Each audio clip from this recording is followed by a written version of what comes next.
Lately, there's been a lot of talk about refugees. And this is, of course, due to the recent terrible conflicts in places such as Afghanistan, Syria, and Iraq.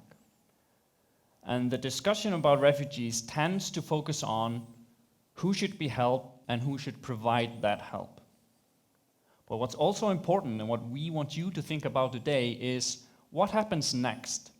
What happens after you've sorted out who goes where? What happens next for a person that has received a status as a refugee and been accepted, at least formally, into a society? On this topic, you can say that there are broadly two ways of addressing the issue. You have assimilation or you have integration. Assimilation means that the person entering a new society is supposed to cast aside any norms or beliefs that don't conform with the perceived social standards of that society. So it's a one-way process and a pretty clear way of addressing what happens next. But then you have integration. Now, integration is a bit messier, because then both sides are expected to adjust somewhat, and you don't know how much adjustment will be needed for this to work out.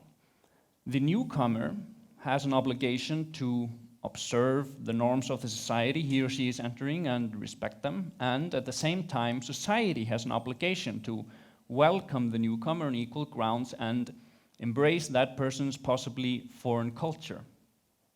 So that's a two-way process. You don't know what the end result will be, but what we do know is that we'll have a society that's more inclusive, more diverse, and simply more interesting.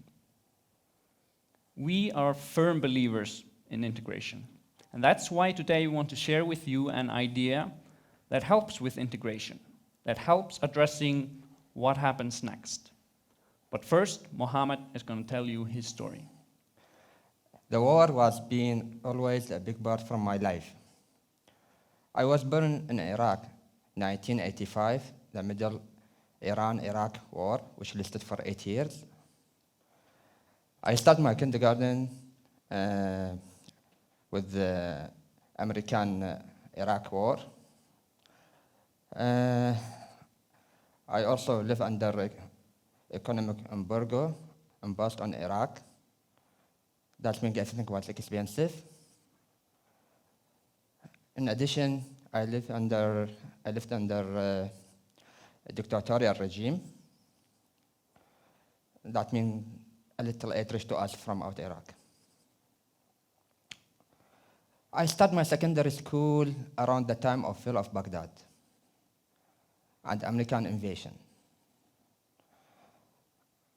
That time, the situation went from bad to worse. All the country out of control. Personally, I suffered several car bomb attacks committed by Al-Qaeda, which permanently damaged my body. I get one operation for my legs, and I'm waiting for next one soon. At this point, Iraq was become a so dangerous and insecure place to live in, generally. I even received direct threats from militias. That made me to decide to leave Iraq and as far away as possible. Then I moved to China. In China, I was studying my master and Ph.D. there. I enjoyed my study there, and I felt safe, though I knew it was just a temporary place for me, and I need to find other place as soon my education there is done.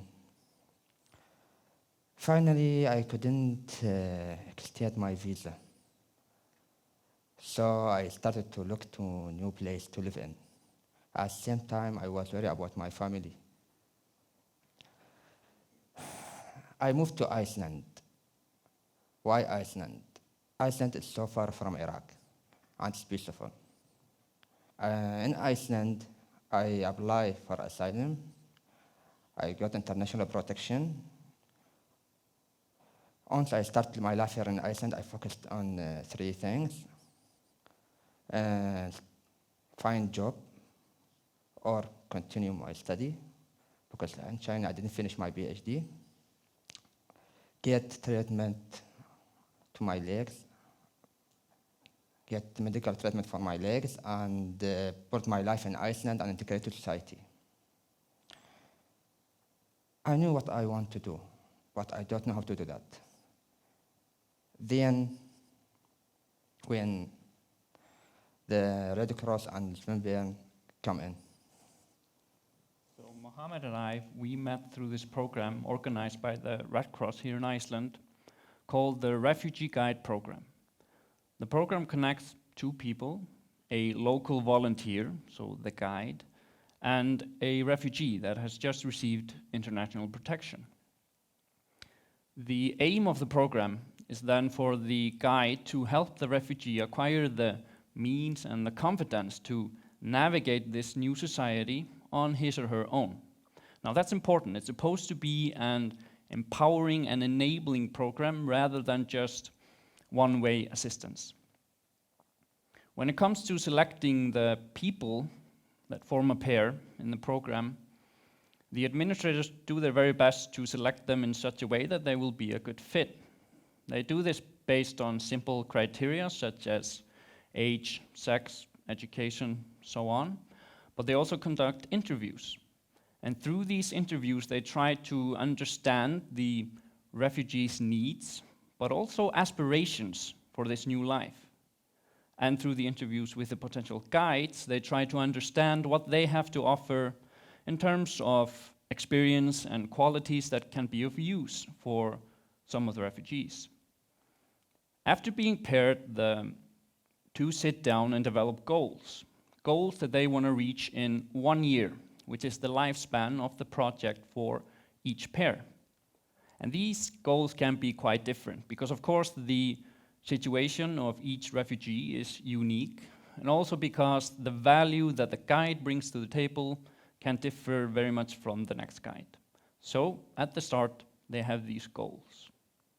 The goals of the program is help the newcomer, refugee or immigrant, to know the society and feel comfortable in that society, and get answer to them a question that cannot Google it.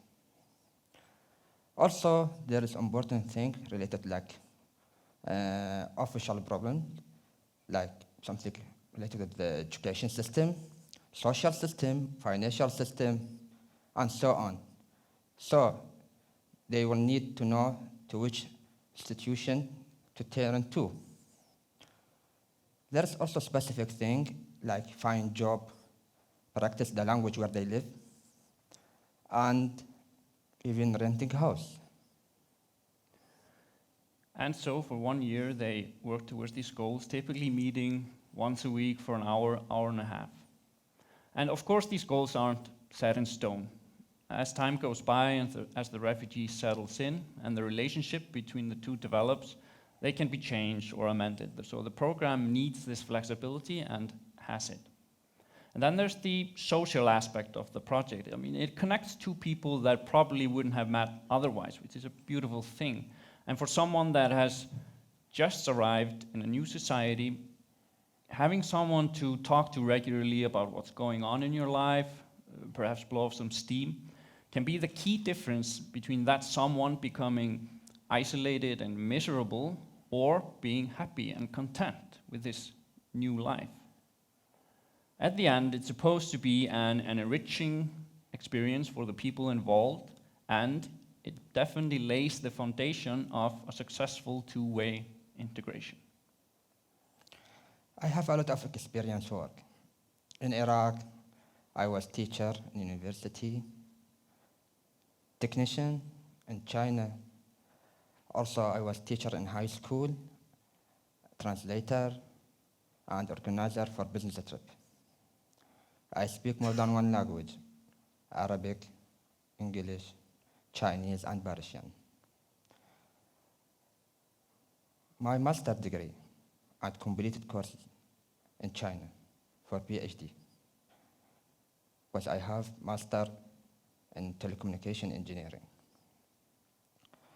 Qualified, my master degree and completed course in China were qualified in University of Iceland, and I got permission to use professional title as electrical engineering.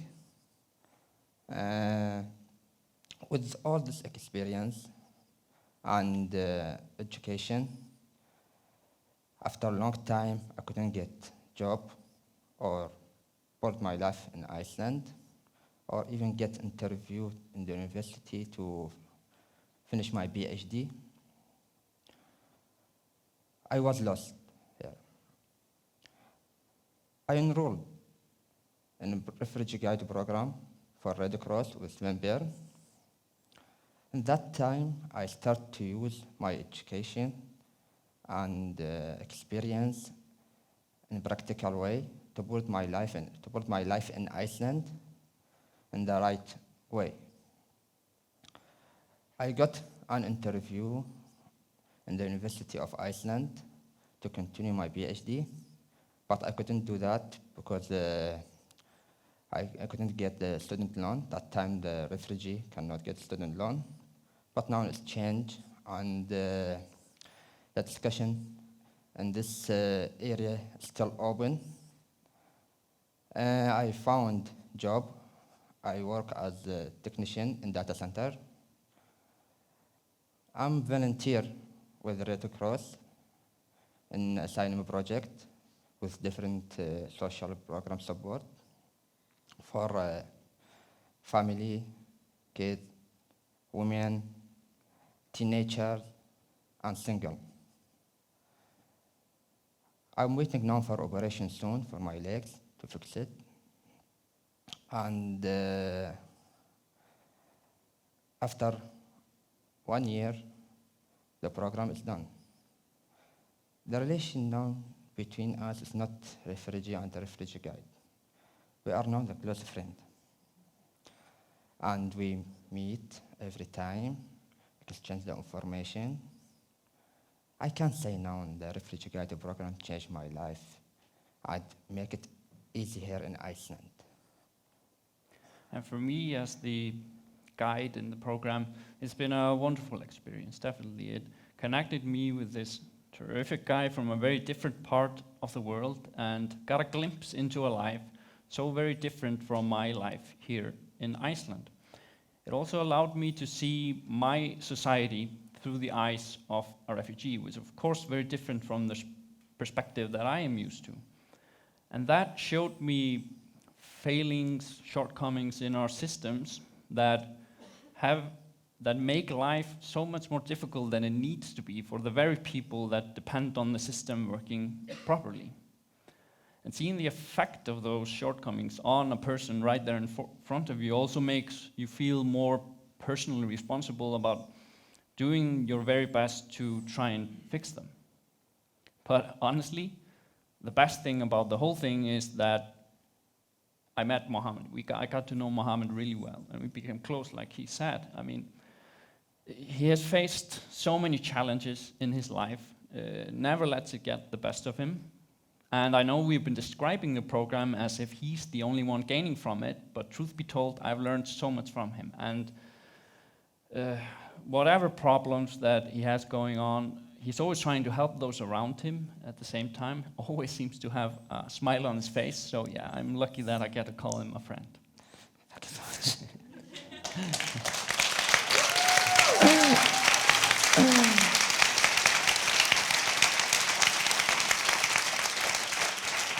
Finally, I want to say here, in each society, in your society where you live, always there's a newcomer, a refugee or immigrant. These people need your help. When you help these people, also at the same time you help your society. Because most of these people have education, have good experience, and have good background. So, if there is such as our program, Refugee Guide program, join it please. If not, create one and help these people and help your society at the same time. And thank you so much.